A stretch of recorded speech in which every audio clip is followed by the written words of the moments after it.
Hey everybody, I'm Abby Taylor, Emerald Ambassador, and today I'm going to talk to you guys about how to overcome obstacles that hold our goals hostage. So, obstacles are defined as a thing that blocks the way or prevents or hinders progress. If you find a path with no obstacles, it probably doesn't lead anywhere. So what that means is if you are cruising along and life is easy and it's comfortable, you're probably not making a difference.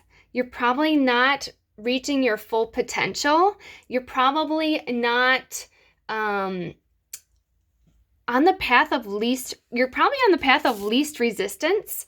And we want to be on that path where we're fighting resistance, because that means we are reaching goals. We are becoming our full self. We are overcoming those things that try to hold us back from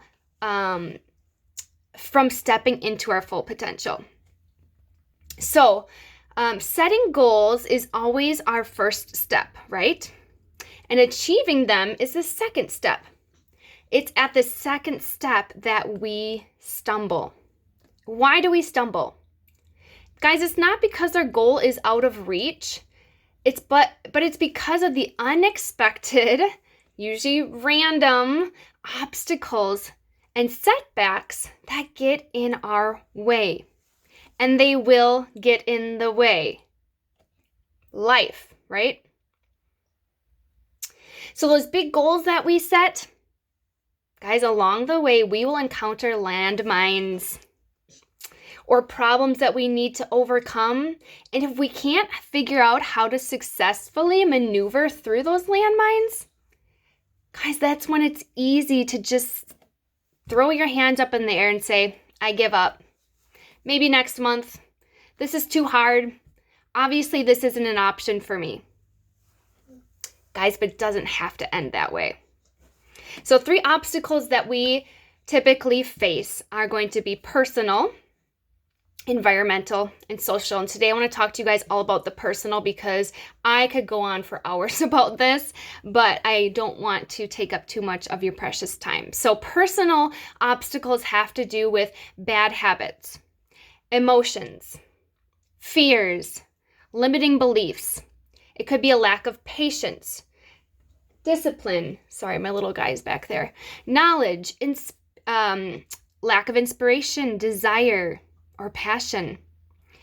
Having some sort of deficiency in skill set, fear of change or fear of failure, feeling unworthy, procrastination, perfectionism. I know that one all too well. Disorganization, pessimism, no urgency, not taking responsibility, too many excuses, or complaining. Guys, that's heavy stuff, right? We all can identify with probably many of those things. But the good news is when we work on our mindset, when we start to reflect and ask ourselves questions and move through these things, we can overcome these tough obstacles. So we're going to go ahead and dive into some of these thought patterns, because thoughts, we know that are ultimately going to determine our feelings, which leads to our actions and our results or lack of results. So guys, I have 15 questions and I'm going to post these below because I know it's a lot, but I already had to cut it down from like 25 and I'm like, these are too good not to ask. So 15 questions, maybe get a piece of paper quick and a pen and jot down some of these that stick out to you or that you can identify with. But these are going to be great questions to ask yourself as you're working through these mindset, through these personal obstacles on your way to your goals. So question number 1 is, am I seeing the full picture? Am I seeing the full picture, or is something missing? Number 2, what would other people see in this situation? How would they interpret things? 3, what is the silver lining here? Day's going horrible situation. What is that little silver lining there? There's going to be something positive. You just have to find it. Number 4, what evidence and facts do I tend to overlook? Number 5, what am I saying to myself, and is it true? 6, how could I find this experience as an opportunity rather than an obstacle? I think I'm on 7. Does worrying about this protect me or prepare me? Is it helpful? I really like that one. 8, what is the worst and best outcome?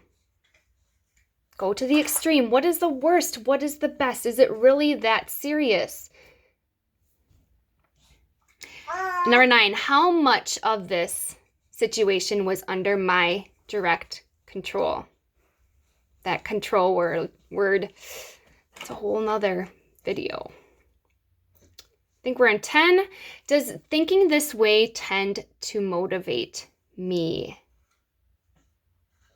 That's a really good one. Does this way actually motivate me to move forward? If not, it's moving me backwards. 11, what kind of should and must statements do I tend to make? That's so good. Should have, could have. I must be doing these things. 12, what unreasonable demands do I put on myself and others? 13, what assumptions am I making about myself and others in this situation? We know what assuming says, right? What assuming does. Makes an ASS out of you and me. Learned that from my English teacher in high school. 2 more, guys. 14, what will I lose by not making these changes? Change is hard, but if I don't do it, what will become of that? What will happen? What won't happen? And the last one, what is a new thought I can use that is more helpful and balanced? So I encourage you guys to sit down and think about some of these to help yourself move forward from those personal, those mindset issues that often become obstacles for you on the way to your goal. I promise if you take time to reflect and think, maybe journal about these things, talk with your sponsor about these things, read about these things, the next time that you face that obstacle, when you're facing a big goal, you will more easily be able to problem solve, to get around it so that it does not stop you from moving forward. Thanks, guys. Have a great day.